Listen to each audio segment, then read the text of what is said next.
জেনা এমন একটা পাপ, যেই পাপ থেকে যদি কোনো যুবক নিজেকে বাঁচাতে পারে, আল্লাহ পাক তাকে সাক্ষাৎ মৌতের হাত থেকেও বাঁচাতে পারবে ইনশাআল্লাহ।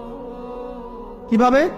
3 বন্ধু যাচ্ছে রাস্তা দিয়ে, হঠাৎ করে ঝড়, বন্ধু 3 জন ঢুকে গেল গুহার মধ্যে। কিসের মধ্যে? গুহায়, যে পাহাড়ি এলাকায় আপনারা থাকেন যারা, গুহার মধ্যে।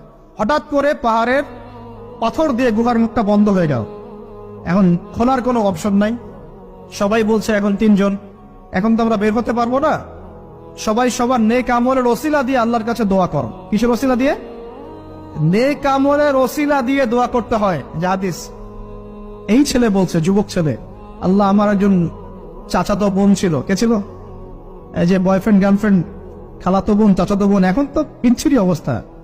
এখন এমন একটা অবস্থা, পশ্চিমা সভ্যতার রিপোর্ট গুলো পড়ে দেখি, ভাইও বোনের সাথে জেনা করে। ওদের ওখানে নিজের আপন পিতার দ্বারাও মেয়ে সেক্সুয়াল হ্যারাসমেন্টের শিকার হয়। ওরা আমাদেরকে শেখায় এখন ভালো কোনটা মন্দ। আর আমরা আমাদের মাথাটা কবে যে বিক্রি করে দিলাম, ওদের কাছ থেকে ভালো মন্দ শিখতে হচ্ছে। কোরআন সুন্নাহ বাদ দিয়ে ওদের কাছ থেকে ভালো মন্দ শিখতে হচ্ছে। তো চাচাতো বোনকে সে খুব ভালোবাসতো, তাকে সে পেতে চাইতো, মানে তার সাথে সেক্সুয়াল সম্পর্ক করতে চাই, সোজা কথা বল।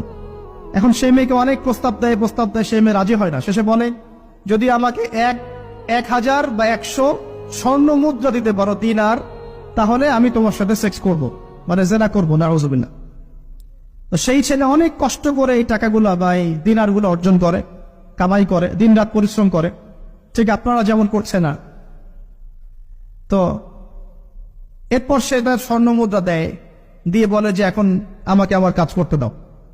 তখন সেই মেয়ে রাজি হয়।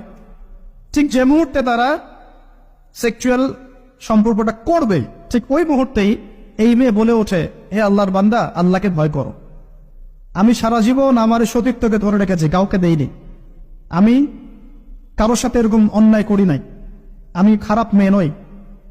তুমি আমার ইজ্জতটা নষ্ট করো না। কে বলছে কথা? মেয়ে। ওই অবস্থা থেকে কি একটা ছেলের উঠে আসা সম্ভব? এটা কি এতটাই সহজ? এটা কিন্তু সহজ না। সত্যি কথা বলতে এই বিষয়টা কিন্তু এতটাও সহজ না।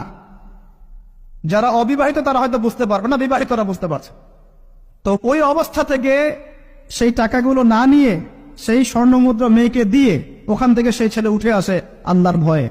সে এখন গুহার মধ্যে আটকা পড়েছে, আল্লাহকে বলছে, আল্লাহ, ওই দিন ওই কাজ যদি তোমার সন্তুষ্টির জন্য করে থাকি, আজকে আমাকে মৃত্যুর হাত থেকে বাঁচাও। সমস্ত পাথর তপ করে সরে গেল বন থেকে। এটা কিন্তু কোনো গাল গল্প না, এটা বনু ইসরায়েলের ঘটনা, সত্য ঘটনা। এই হাদিস থেকে আমি আপনাকে দলিল দিচ্ছি যে যদি জেনার মতো